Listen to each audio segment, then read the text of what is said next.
அன்புள்ள தமிழ் சொந்தங்களே, தமாமில் நேற்று இஃப்தார் நிகழ்ச்சி ஒரு ப்ரோக்ராமை முடிச்சுட்டு காலையில் அர்ஜென்ட் லோடு மஸ்தால் லோடுன்னாங்க. எடுத்துட்டு 7ஆம் தேதி 3வது மாதம் இன்னைக்கு. சரியா? நீங்கள் கேட்கலாம், நான் ஒரு விஷயத்த சொல்கிறேன் பாருங்க. என் வண்டி நிப்பாட்டின்னு நோம்பு திறக்க வண்டி தானேன்னு. கரெக்டாக நாங்கள் ஒரு எய்ம் பண்ணி வந்தோம் இந்த இடத்துக்கு போயிடலான்னு. ஆனால் முடியல, மழை விழுந்துக்கிட்டு இருக்கு ரியாதில். அதனால் கரெக்டாக சிட்டிக்குள்ளே வரும்போது சிட்டியில் நம்ம எங்கேயும் பார்க்கிங் பண்ண முடியாது. ஏன்னா வண்டிக்குள்ளே எல்லாமே ரெடியாக இருக்குது. வர்ற வழியில் அலங்கார் ஹோட்டலு, அங்கே ஃபுல்லு. பாய் என்ன பண்ணாங்க, பாய் எப்போவுமே கஞ்சி கிடச்சிருச்சு இன்றைக்கி. நேற்று அங்கே இஃப்தாரில் கஞ்சி கிடச்சிது, இங்கேயும் கஞ்சி வாங்கிட்டேன், சுண்டல் வாங்கியிருக்கேன், ஒரு 2 ஆரஞ்சு சாப்பிட்ருக்கேன், ஒரு ஆப்பிள். இதுதான் என்னுடைய நோன்பு தரப்புலா. நான் காட்டுறேன் பாருங்கள். ஏன்னா இது ரன்னிங்லேயே நடக்குது. இப்போ இந்த மாதிரி டிரைவர்களுக்கு இந்த மாதிரி ஏதாவது சம்பவம் நடந்திருந்தால் எனக்கு கமெண்ட்ஸில் சொல்லுங்கள்.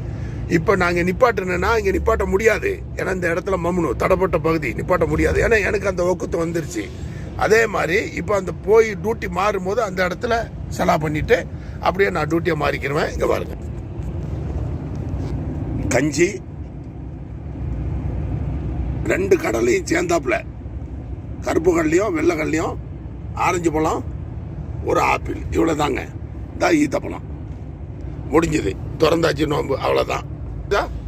அதனால் வந்துட்டு இப்போ இந்த வாழ்க்கை எங்களுக்கு எப்படி நார்மலாக போயிட்டு தான் இருக்கும். நிறைய தடவை இப்படி தான் ரன்னிங்கில் பாலைவனத்தில் மாட்டியிருக்கேன். ஹோட்டல் கிடைக்காது. அது 7 மணி வரும்போது அந்த இடத்துல பாங்கு சத்தம் நமக்கு வந்துடும். சில டைமில் தக்கப்பச்சி ரோடு வரும்போது சுத்தமாக நிப்பாட்டவே முடியாது. ஏன்னா 180 கிலோமீட்டர் பேர் தான் ஒரு பள்ளி இருக்குது. அதனால் இப்படி நாங்கள் ரன்னிங் தான் ரியாது சிட்டிங்க. எம்எம்ஆர் ரோடு, திராப்பு ரோடு, மக்கா ரோடை பிடிக்கிறதுக்காக நான் போய்கிட்டு இருக்கோம். மழை விழுந்துக்கிட்டு இருக்கு. அதனால தான் நம்ம அங்கே நிப்பாட்டல. ஏன்னா இந்த டைமில் நான் பாஸ் பண்ணாதான் 7 மணிக்கு கரெக்டாக மம்னூ டைம் போட்டாங்கன்னா நைட்டு 2 மணி வரை உள்ளே வர முடியாது. அதுக்குள்ளே நம்ம பாஸ் ஆகிடலாம் அப்படின்னு வந்துட்டோம். புரியுதா? அடுத்த நெக்ஸ்ட் ஸ்டாப் இருக்குது, அதில் நிப்பாட்டி தொழுதுட்டு டியூட்டியை மாறுவோம். அப்படியே நான் டியூட்டி எடுத்து போய்கிட்டே இருப்பேன். அவர் தான் ஓட்டுறாரு, நம்ம பார்ட்னரு. தெரியுதா? அவருக்கு சாப்பாடு எல்லாமே வண்டிக்குள்ளே தாங்க வாங்கிட்டு வருவார், உள்ளே வச்சு சாப்பிடுவார்.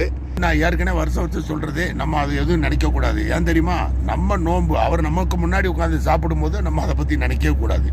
அவருக்குள்ளான கடமை அவர் சாப்பிட்றாரு, நம்ம அப்படி தான் நினைக்கணும். அந்த சாப்பாடுக்கு முன்னாடி நம்ம தைரியமாக உட்காந்துருக்கோமே, அதுதான் பவர் உள்ள நோன்பு. புரியுதா? எல்லோரையும் ஆதரிப்போம். எல்லா மக்களும் நம்ம சகோதர சகோதரிகளாம் என்று கூறி முடிக்கிறேன். அடுத்த வீடியோவில் சந்திப்போம்.